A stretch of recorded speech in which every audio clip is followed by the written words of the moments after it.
Hey there, welcome to the Plant-Based Scratch Kitchen, the art of foraging and making wild chokecherry syrup. Now, foraging isn't the same as just going into your backyard and picking produce.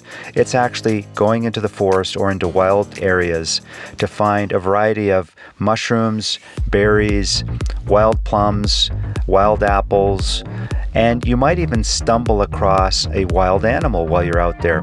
I found my chokecherries along the high plains of Colorado, along farmers' fields. They're really prolific along ditches and the edges of fields. They come in two colors, this dark blue as well as the red.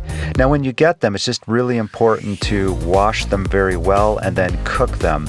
Here I've cooked them and they're ready when the flesh separates from the seeds, and then I add enough sugar to taste. It's really important to cook them so that you remove any toxins. Here's the finished syrup. Just wow, delicious. So how do you use the chokecherry syrup? Well, I like to use mine on my hot porridge in the morning as one way. It's delicious this way. You could also add some spices to it and use it as a dip with crackers and pouring it onto like a plant-based cream cheese, for instance.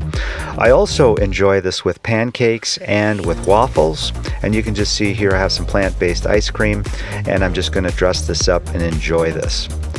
Hey, thanks so much for watching.